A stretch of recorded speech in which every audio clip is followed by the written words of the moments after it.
What's up, you guys? Welcome back to another video. I am super excited about this one because it is finally time to cage the Z. If you watched the last video, we were deep in the depths of this thing, prepping it for the cage. I spent another 2 days after that prepping even more, stripping down wire harnesses, grinding down spot welds, ton of work, but the car is finally done. I'm about to load it up on the trailer and we're gonna head over to my buddy Matt's house, who's gonna help me get this thing welded in. If you guys have been following for a while, you know back on Drift Week, which was 5 months ago now, at the very end, the last track was in Utah and CageKits headquarters is in Utah. So I thought, hey, while we're here, I wanna go meet these guys. I wanna see what they're all about because I think it's the best way to cage a car, at least on paper and at least on the videos I've seen. So we went over there, met up with them. I'll put that video here if you wanna check it out. Super cool people, an awesome facility. They gave us a full tour and I walked out of there with a cage for the Z. Now it's taken me way longer than I thought to finally get this thing caged, but now is the time. And like I said, I couldn't be more excited.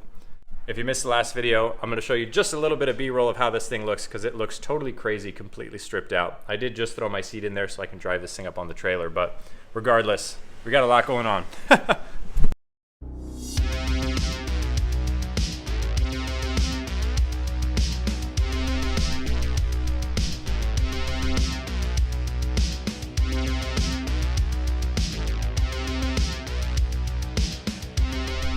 As you can see behind that seat there, the entire sheet metal assembly area thing was all cut out. Like I said, I showed all that in the last video, but all the way to the point of grinding down the spot welds back there where everything was. A lot of work, but it's gonna be worth it. Enough talking. I'm gonna load this thing up on the trailer and it is time to head over to my buddy's house and finally get this cage put in.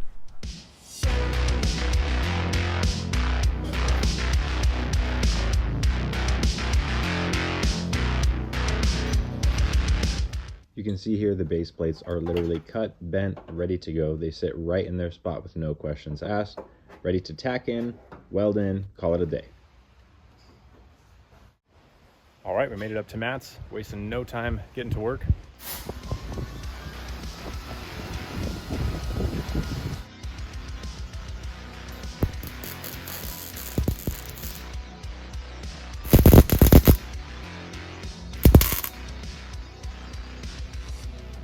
All right, order of operations here. As you saw, we got the base plates just laying in place. Super easy, they're cut, they fit right in their little spot. Easy as it gets. So you just prep the metal underneath it, set the base plate on top. For now, we're just tacking them in, and then we're gonna use those as reference points to where to set everything up. As far as the cage goes, we're gonna start with the main hoop, get the rear down bars in, that way we know exactly how far that main hoop is gonna be forward and backwards, and then we'll go from there. CageKits tries to make this as easy as possible. You can actually see there's a laser engraving here. That's an indicator of where the other bar will meet this one. The fitment on these cages is so tight that some things require a little extra clearancing.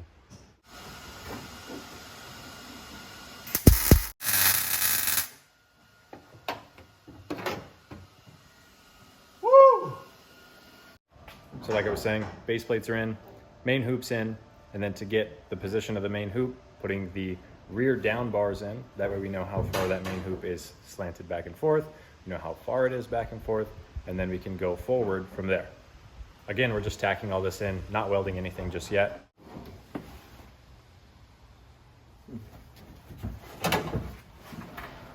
Main hoop, rear down bars, front down bars, all tacked in. Now we're just building off that.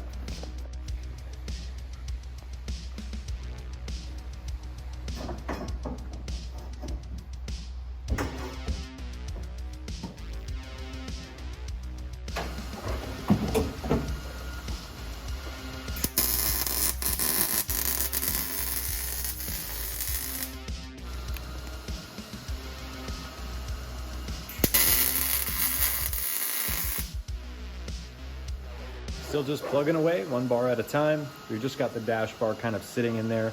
It's not actually like tacked in or even measured up yet, so that's why that one looks a little crooked. Like I said, the main thing here is we're just tacking every bar in just a little bit because a lot of it is going to take movement. You tack one in, you go to put the next one in and you realize, ooh, I got to move it, you know, a little 1/4 inch here, 1/4 inch there. So it's a lot of tack it in, mock it up, see if it needs to move. But overall, the kit is super easy. I mean, with everything laser etched, you just grab the right bar, hold it up and go, oh yeah, that lines up, or oh, it doesn't, let me move something. Couldn't be easier. We're moving right along here. Everybody told me we would need a ratchet strap. All right, so it's been a week since that last clip. I'm still standing in an empty garage. One day I'll show you guys what's on that engine stand there, but no Z. It's not done, it's still at Matt's house.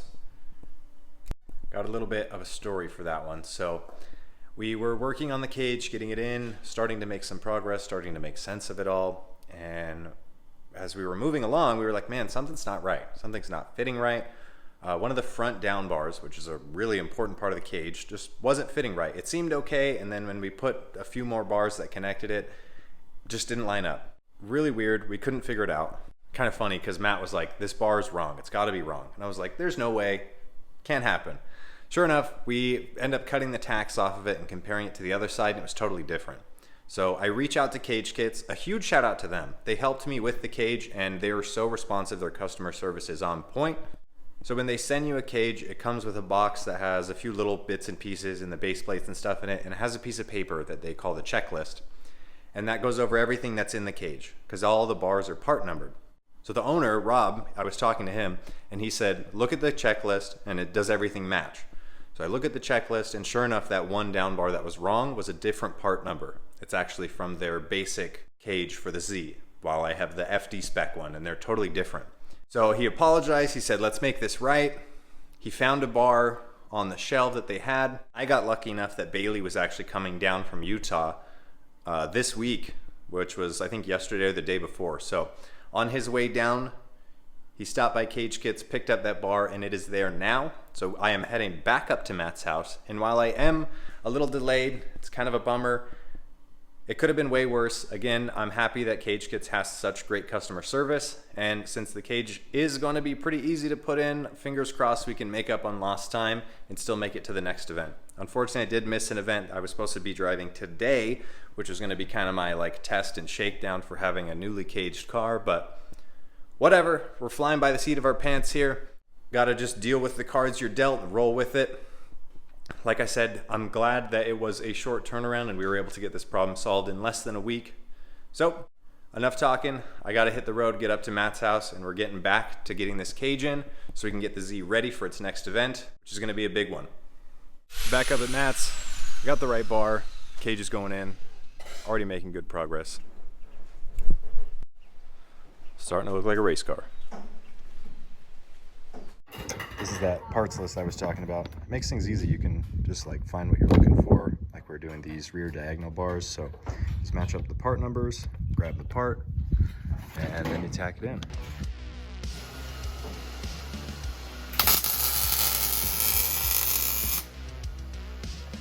Yeah. All right, little update here and a tip. So we got the back all tacked together. Back's all tacked together. We have the rear down bars not tacked to the base plate there. And then we pulled the front base plates out, and we're actually going to drop the cage down off this ledge down to the floor so we can weld the top in, because otherwise there's no way of reaching up there. So we got the roll cage slid forward, dropped down up front. It's gonna make it a lot easier to weld up in there.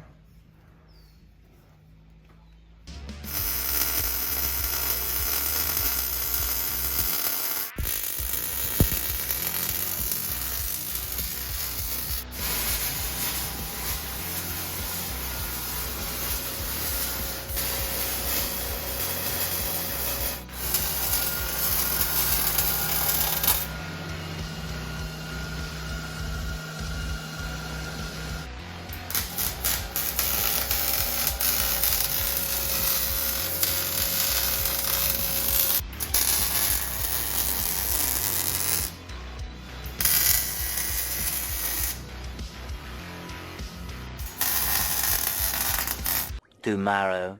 Back up at Matt's, finishing up on the Z. And while I was at work today, he was putting in work. Got this thing pretty much all welded in. All that's left now is the intrusion bars that go way up on the front of the cage and the steering column mount. So I'm actually going to cut the original mount off the factory dash bar. We'll get that in place, weld that on, and Matt's working on placing the intrusion bars right now, get those welded in. We'll wrap this thing up.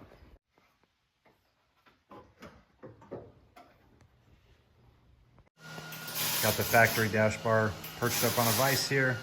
This is the original steering column mount. So it would sit in the car like this. This is where the steering column bolts to. I'm gonna cut these welds on the top, and then I'll flip it over, cut the welds on the bottom. We'll get this off and in the car.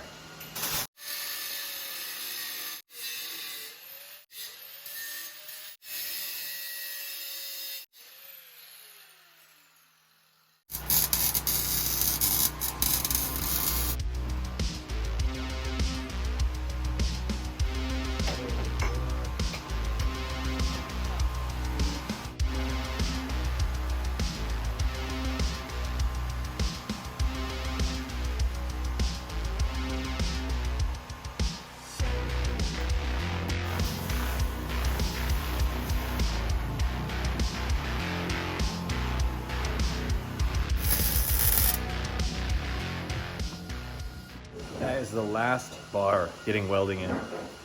Still not done, but we're getting there.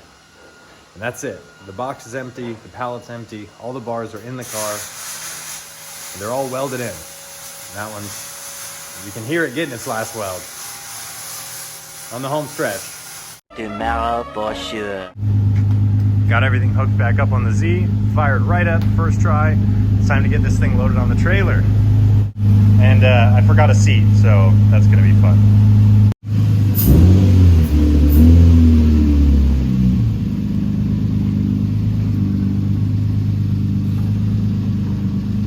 I can't see anything.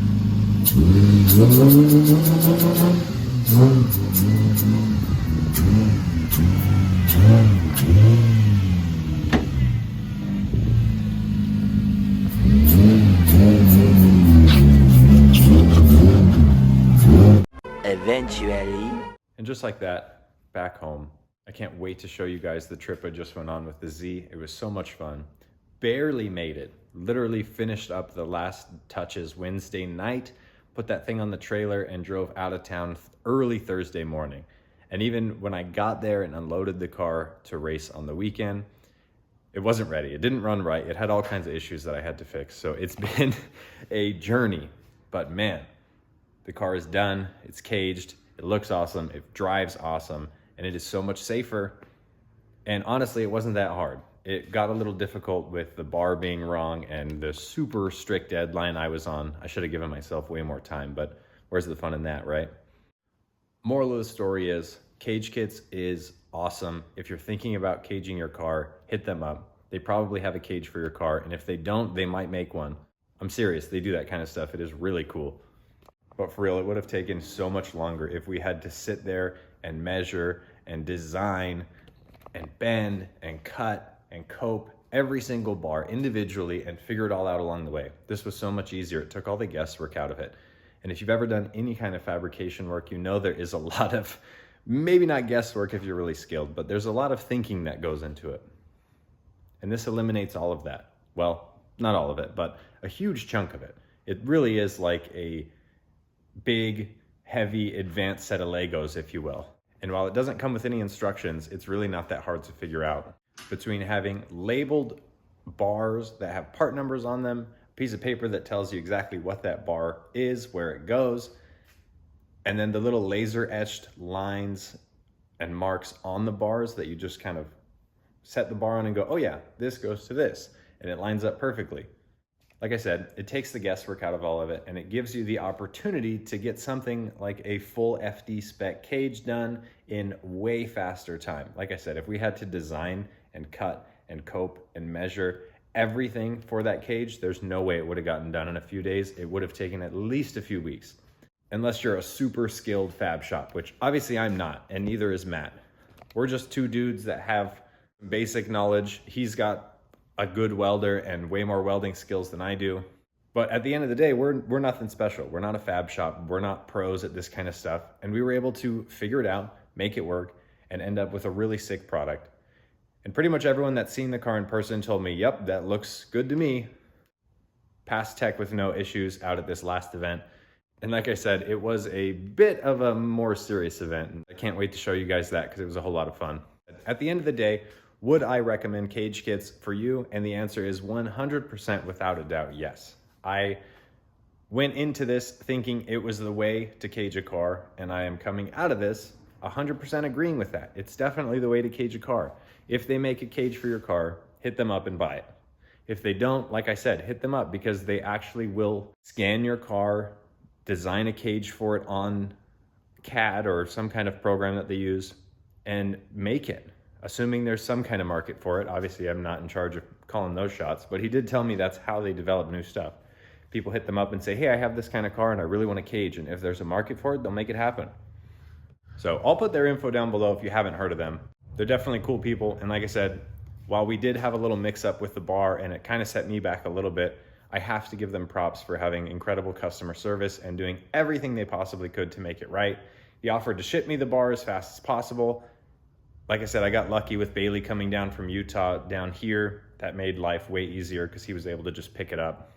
So there's some more advice for you guys. If you're a local to Utah or in the area or passing through the area, hit them up. Maybe you can stop by. They had no idea who I was on Drift Week and they were open to giving me a tour. And like I said, I walked out of there with a roll cage. So maybe you could do the same.